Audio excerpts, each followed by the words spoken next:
Bienvenidos a un lugar donde la realidad se retuerce y lo imposible cobra vida. Lo que estás a punto de escuchar ha marcado a quienes se atrevieron a escuchar. Así que suscríbete, deja tu like y cuéntanos en los comentarios desde dónde nos escuchas. Ahora sí, apaga las luces, sube el volumen y prepárate. Antes de comenzar, debo decirles que esta historia me la contó mi tío Roberto hace unos años, cuando estaba muy enfermo en el hospital. Él siempre fue un hombre muy serio, que nunca mentía. Y cuando me relató esto, sus ojos tenían una mirada que jamás olvidaré. Murió 3 días después de contármelo, y hasta el día de hoy me pregunto si no fue el peso de guardar este secreto lo que finalmente lo venció. Mi nombre es José Manuel Herrera Vázquez y soy de Xalapa, Veracruz. Todo esto que les voy a contar pasó hace 5 años, cuando tenía 28 años y estaba desesperado por conseguir trabajo. Mi esposa María acababa de dar a luz a nuestro primer hijo y los gastos del hospital nos habían dejado sin dinero. Había buscado trabajo en todas partes, tiendas, fábricas, restaurantes, pero nada. La crisis económica había golpeado fuerte y ya no había empleos para todos. Fue mi compadre Esteban quien me habló del trabajo en el cementerio municipal. «Oye, José», me dijo mientras tomábamos una cerveza en su casa. Mi primo Raúl, que trabaja en el ayuntamiento, me contó que necesitan un velador para el panteón. Pagan bien, pero nadie quiere el trabajo. Me explicó que el turno era de 8 de la noche a 6 de la mañana, de lunes a domingo, con un día libre por semana. El sueldo era casi el doble de lo que podía ganar en cualquier otro lado. Al principio la idea no me gustó nada. Toda mi vida había evitado los cementerios, especialmente de noche. Pero cuando llegué a casa y vi a María cargando al niño, preocupada porque no teníamos dinero ni para los pañales, supe que no tenía opción. Esa misma tarde fui al ayuntamiento. Don Patricio Mondragón, el encargado de recursos humanos, era un hombre mayor de unos 60 años, con el cabello completamente blanco y unas manos que temblaban ligeramente mientras revisaba mis papeles. Su oficina olía a café viejo y papeles húmedos. Cuando le dije que venía por el trabajo de velador del cementerio, levantó la vista y me estudió con cuidado. «¿Estás seguro, muchacho?», me preguntó quitándose los lentes para limpiarlos. «Es un trabajo difícil. Hemos tenido varios veladores en los últimos 2 años y ninguno ha durado más de 3 meses». Le dije que sí estaba seguro, que necesitaba el trabajo. Don Patricio suspiró profundamente y comenzó a llenar algunos formularios. «Mira, José Manuel», me dijo sin levantar la vista, «el trabajo es sencillo en teoría. Solo tienes que cuidar que nadie entre al cementerio por las noches, hacer rondas cada 2 horas para verificar que todo esté en orden y reportar cualquier cosa extraña. Hay una caseta pequeña en la entrada donde puedes descansar, leer o hacer lo que quieras mientras no abandones tu puesto». Me explicó las reglas básicas. Nada de alcohol durante el turno, nada de invitar amigos y lo más importante, nunca abandonar el cementerio durante las horas de trabajo, sin importar lo que pasara. Si hay una emergencia, tienes radio para comunicarte con la policía, me dijo mostrándome un radio viejo y pesado. Pero José Manuel, escúchame bien, pase lo que pase, no abandones tu puesto hasta las 6 de la mañana, ¿entendido? Asentí, aunque algo en su tono me hizo sentir incómodo. Había una urgencia en su voz que no coincidía con la aparente simplicidad del trabajo. Firmé todos los papeles y quedamos en que empezaría el lunes siguiente. Esa noche, María me preguntó sobre el trabajo mientras cenábamos. Le conté todo, excepto la parte sobre los anteriores veladores que no habían durado mucho. No quería preocuparla más de lo necesario. «Bueno», me dijo tomando mi mano, «al menos es un trabajo estable y está cerca de la casa, puedes venir caminando». El viernes anterior a mi primer turno, decidí ir al cementerio durante el día para conocer el lugar. El cementerio municipal San José estaba ubicado en las afueras de la ciudad, rodeado por un muro de piedra gris de unos 3 metros de altura. La entrada principal tenía 2 puertas de hierro negro, siempre cerradas con cadena y candado. Al lado derecho de la entrada estaba la caseta del velador, un pequeño cuarto de concreto con una ventana que daba hacia el interior del cementerio y otra hacia la calle. Caminé por los pasillos principales durante el día. El cementerio era más grande de lo que imaginaba, con cientos de tumbas organizadas en secciones. Había una parte vieja, donde las lápidas eran de mármol blanco con letras doradas, algunas tan antiguas que ya no se podían leer los nombres. La sección nueva tenía tumbas más sencillas, con cruces de concreto y flores de plástico que se veían tristes bajo el sol. Lo que más me llamó la atención fue una sección apartada, en la esquina más alejada del cementerio, rodeada por una reja baja de hierro. Las tumbas ahí eran diferentes, más simples, sin nombres visibles. Un señor mayor que estaba limpiando una tumba cercana me vio mirando hacia allá. «Esa es la sección de los olvidados», me dijo acercándose con su escoba.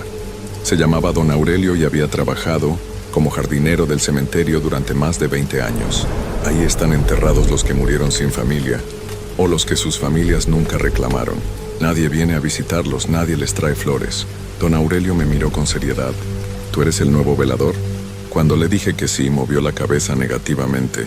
«Muchacho, yo he visto pasar muchos veladores por aquí. Si me permites un consejo, mantente siempre en la caseta después de las 10 de la noche. No hagas rondas muy largas y si oyes algo extraño no vayas a investigar. Llama a la policía y espera». Le pregunté qué tipo de cosas extrañas, pero don Aurelio ya estaba caminando hacia otra tumba. «Solo ten cuidado, José Manuel. Este lugar tiene memoria».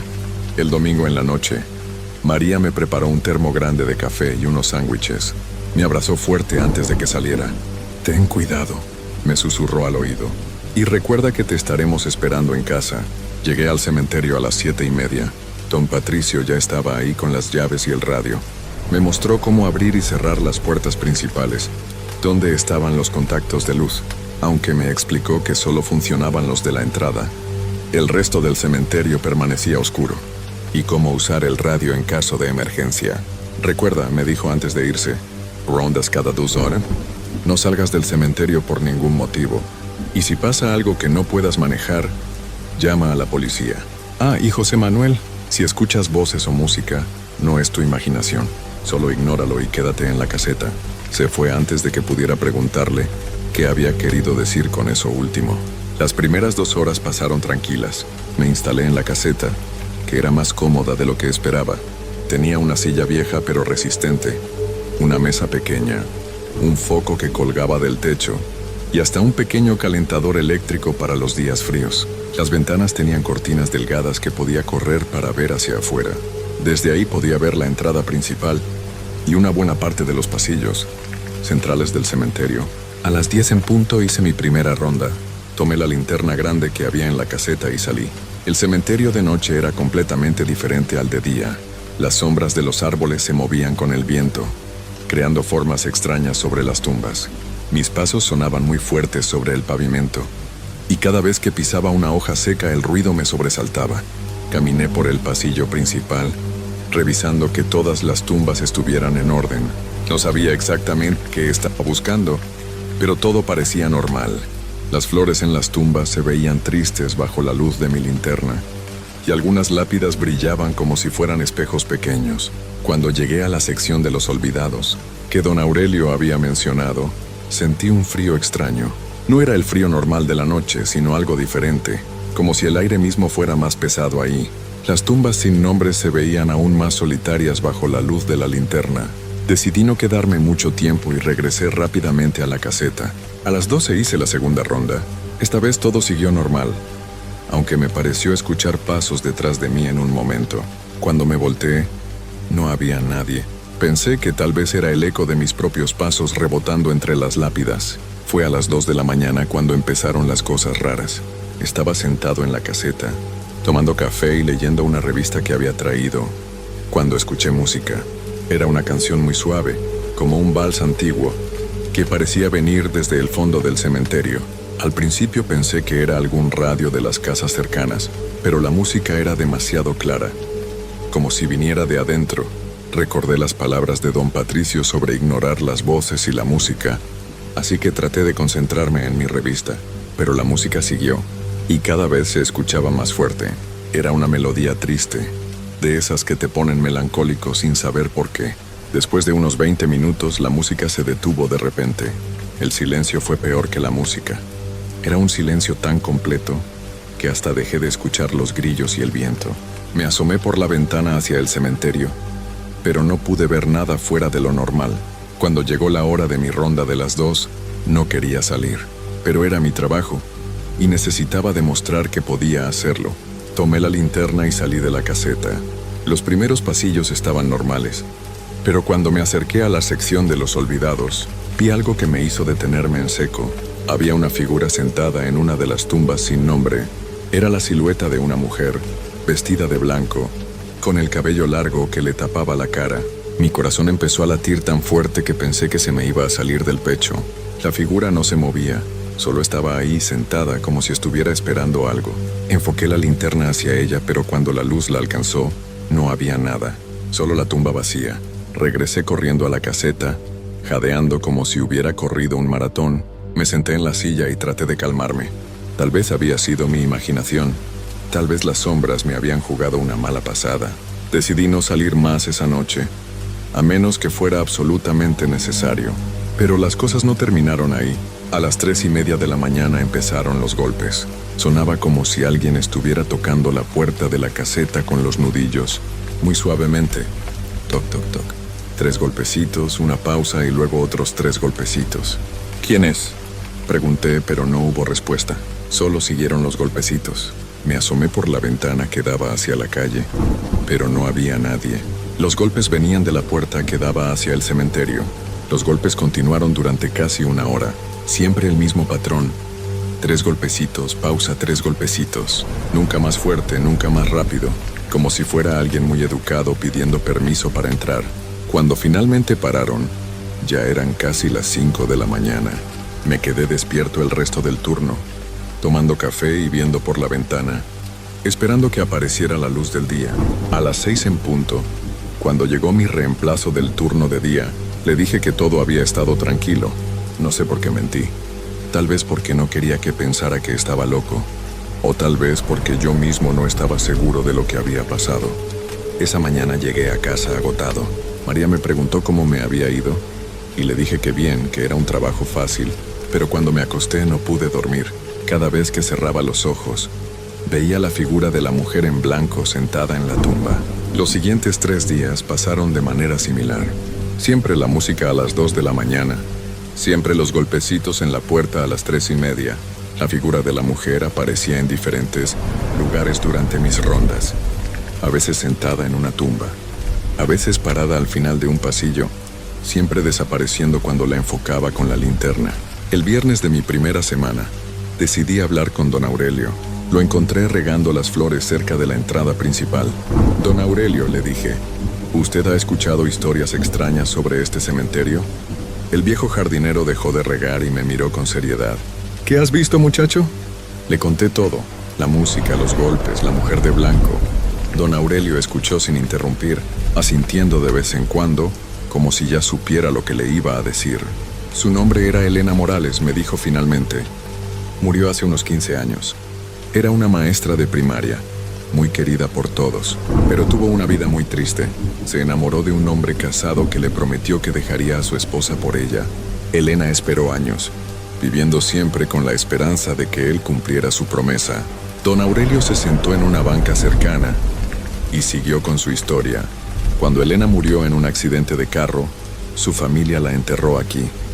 Pero el hombre por el que había esperado tanto tiempo nunca vino al funeral. Sus familiares tampoco vienen a visitarla desde hace años. Su tumba está en la sección de los olvidados, aunque técnicamente no debería estar ahí. ¿Por qué me busca a mí?, le pregunté. No te busca a ti específicamente, me respondió don Aurelio. Elena busca compañía. Ha estado sola tanto tiempo que ya no recuerda cómo descansar en paz. Los veladores anteriores, todos renunciaron por la misma razón. No porque Elena sea mala o peligrosa, sino porque es muy triste estar cerca de tanta soledad. Esa noche regresé al trabajo con una perspectiva diferente. Cuando escuché la música a las 2 de la mañana, no traté de ignorarla. Cuando llegaron los golpecitos a las 3:30, respondí en voz alta. Elena, sé que estás ahí. No puedo abrir la puerta, pero puedes quedarte cerca si quieres. Los golpecitos se detuvieron inmediatamente. Durante el resto de la noche, tuve la extraña sensación de que alguien estaba sentado afuera de la caseta, acompañándome en silencio. Al día siguiente, Decidí hacer algo que tal vez parecería extraño a cualquier otra persona. Pasé por la florería del centro y compré un ramo pequeño de claveles blancos. Eran baratos, pero se veían bonitos. También compré una veladora de las que se usan en las iglesias.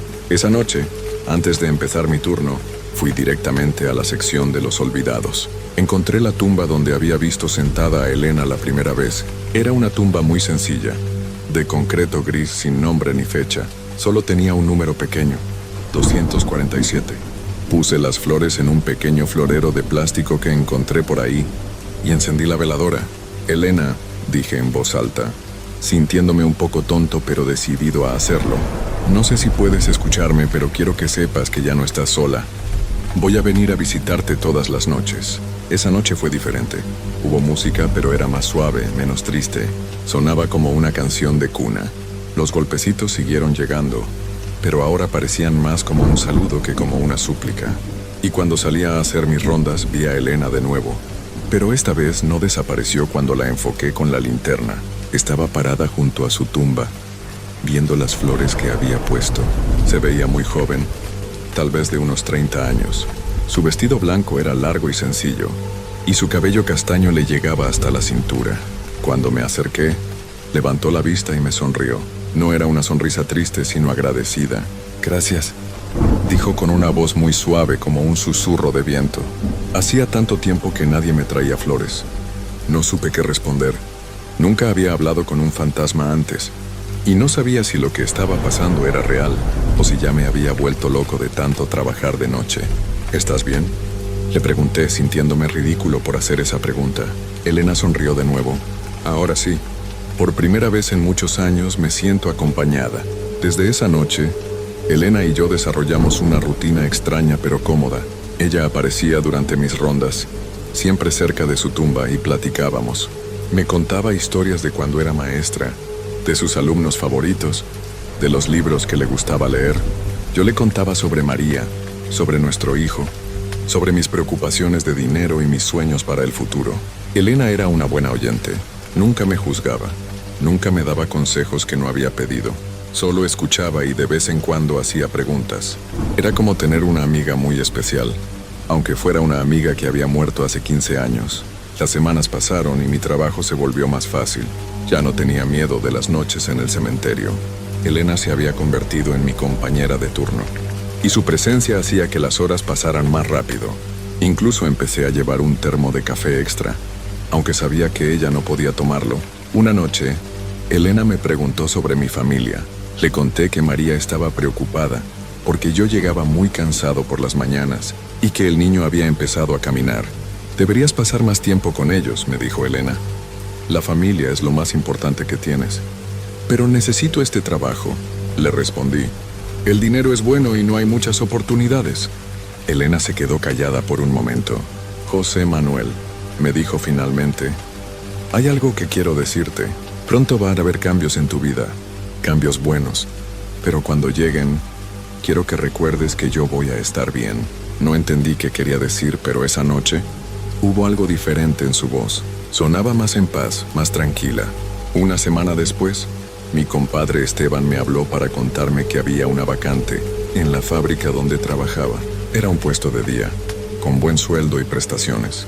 «Es perfecto para ti», me dijo. «Podrías estar con tu familia por las noches». Esa noche, cuando le conté a Elena sobre la oportunidad de trabajo, ella sonrió con una expresión que no había visto antes. «Lo sabía», me dijo. «Era hora de que las cosas mejoraran para ti. Pero si me voy, ¿quién va a cuidarte?», le pregunté. «¿Quién te va a traer flores?». Elena se acercó a mí y por primera vez sentí que podía tocarme. Su mano era fría pero suave, como una brisa fresca en verano. «José Manuel, durante estos meses me has dado algo que no tenía desde hace mucho tiempo. Compañía, respeto, cariño. Me has recordado que valgo algo, que mi vida significó algo. Ya no necesito quedarme aquí esperando. Puedo descansar». Esa noche Elena me contó su historia completa. Me habló del hombre que había amado y que nunca cumplió sus promesas, de los años que había pasado esperando una carta, una visita, una explicación. Me habló de lo sola que se había sentido, incluso antes de su accidente. «Pero tú me has enseñado que hay personas buenas en el mundo», me dijo. personas que hacen cosas amables sin esperar nada a cambio. Eso me ha dado paz. Mi último día como velador fue un viernes. Llegué al cementerio con un ramo de flores más grande que los otros y una veladora especial que había comprado en la iglesia. Cuando llegó la medianoche, Elena apareció por última vez. Se veía diferente. Su vestido blanco brillaba con una luz suave y su rostro tenía una expresión de felicidad que nunca había visto antes. Gracias por todo, José Manuel, me dijo. Gracias por verme, por escucharme, por tratarme como a una persona y no como a un fantasma. Gracias a ti, Elena, le respondí. Me has enseñado que la amabilidad es lo más importante que podemos dar. Elena se acercó y me dio un abrazo. Fue como ser abrazado por la brisa de una mañana de primavera. Cuida a tu familia, me susurró al oído. Y recuerda que siempre que veas flores blancas, yo estaré cerca deseándote lo mejor. Después de eso, Elena se alejó caminando hacia el fondo del cementerio. Una luz suave la rodeaba, y con cada paso se veía más transparente. Cuando llegó a su tumba, se detuvo y me hizo una seña de despedida con la mano. Luego desapareció, pero no como las otras veces. Esta vez se desvaneció como si fuera niebla que se dispersa con el viento. Pasé el resto de la noche en la caseta, sintiéndome extrañamente vacío, pero también en paz. Cuando llegó la mañana, dejé las flores en la tumba 247 y me despedí del cementerio. Comencé a trabajar en la fábrica el lunes siguiente. Es un buen trabajo. Estoy en casa por las noches con María y el niño, y nuestras finanzas están estables, pero de vez en cuando, especialmente cuando veo claveles blancos, pienso en Elena y en las noches que pasamos platicando en el cementerio. Hace un mes regresé al cementerio durante el día. Quería ver cómo estaba la tumba de Elena. Cuando llegué a la sección de los olvidados, me llevé una sorpresa. La tumba 247 ahora tenía una lápida nueva, de mármol blanco, con letras doradas que decían: Elena Morales, 1965-2010. Maestra querida, nunca fue olvidada. Don Aurelio estaba cerca, regando unas flores. ¿Quién puso la lápida?, le pregunté. Algo muy extraño, me respondió. Hace unas semanas, una mujer mayor vino preguntando por Elena. Resulta que era su hermana, que había estado viviendo en Estados Unidos todos estos años. Dijo que había tenido un sueño donde Elena le pedía que viniera a visitarla. Cuando vio el estado de la tumba, decidió ponerle una lápida apropiada. Don Aurelio me miró con curiosidad. ¿Sabes qué es lo más extraño de todo?, negué con la cabeza. Desde que pusieron la lápida, el cementerio está diferente, más tranquilo. Los nuevos veladores no han reportado nada extraño. Es como si finalmente hubiera encontrado paz. Sonreí sabiendo que así era. Elena finalmente había encontrado su descanso. Ahora, cuando paso por el cementerio camino al trabajo, siempre veo hacia la sección de los olvidados. A veces, cuando el viento sopla entre las flores, juro que escucho una voz suave que me dice: gracias, José Manuel. Cuida a tu familia. Y eso es exactamente lo que hago.